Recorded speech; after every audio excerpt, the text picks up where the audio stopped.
What makes you think that it's uploading daily that would increase impressions? I wouldn't suggest that. So right now you have a product which not many people want, and your solution is to market it more. Maybe not a good idea. It's so impressions isn't based on if you've been uploading daily or not. There probably is some correlation to the consistency and your channel's performance in some ways. Impressions, and everyone should take this seriously, are the single most important metric on YouTube. Every YouTuber will tell you about click-through rate and watch time. Those are actually irrelevant. Those are outdated. They don't matter. If you get 100 times more impressions, that's what will make the difference in your channel. Click-through rate, watch time, those things can be argued. I've got videos that have got 4 million views and the click-through rate is 3%. I've got videos that have got 2 million views and the watch time is like 9% retention. If there's such an outlier to the fact, then clearly it's not the most important metric. So impressions are the most important metric. How do you increase them? Not by daily uploads, but by changing the topic which you speak about. You see, the topic of, first of all, self-improvement, it isn't absolutely huge compared to like giving money like Mr. Beast.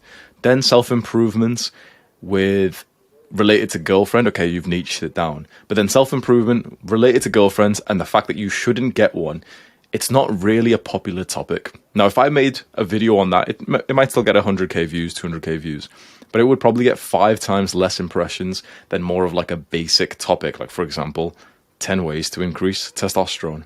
Impressions is literally just totally linear to how popular the topic is. Your topic for this example isn't that popular. This is more of a video that will entertain and educate your core audience who already like you.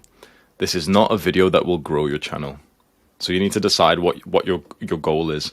Do you already have a channel and a core audience who like you and you want them to like you more? Or do you want to grow your audience? Which one is it?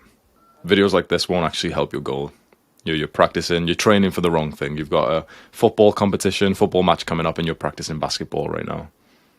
So we need to change that. These videos are good, by the way. Certainly do them every now and then because your audience will then get to know you more and you can go deeper. You can tell them your story. You can tell them your viewpoints on this very micro niche of this concept of like, okay, being on self-improvement, should you date or should you not date? And you can speak about very specific things. But if you want to grow your audience, all that matters is that you make videos which will get 10 times more impressions than what you're currently getting. Self-improvement as itself is too broad. So you'd want to get deeper into that and choose, for example, meditation, sleep, testosterone, exercise. That's a fantastic story script. I went through Expert Secrets solid 2 years ago. I remember it did influence me quite well. So I'm sure that following this script did influence my storytelling. I don't exactly follow it anymore because perhaps I do, but I kind of, understand intuitively now what makes a good story. What I've recently been doing is following the book Storyworthy. At first I read a little bit of that and I didn't like it, but now that I've been reading it again, it is actually powerful. The book is Storyworthy. And I'll just briefly tell you that there's something you can integrate to the same Expert Secrets. It's to understand that your story is all about a 5-second moment.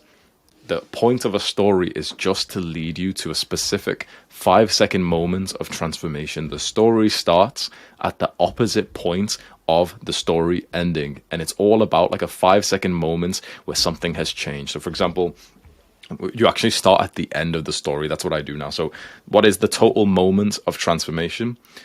Not just like, oh yeah, well, I became an entrepreneur and sweet. No. Specific. It was the day that you checked your YouTube analytics and you saw that it just crossed over $1,000 for the month of AdSense and you realized that that's the most money that you've made. It was the time that you got the notification. You're like, oh shit, I'm one of those guys who've got a Stripe notification with payments coming in. It was when you just did the calculation in your head and realized that you make more money than your father. That 5-second moment. The transformation was not, oh yeah, I became a YouTuber.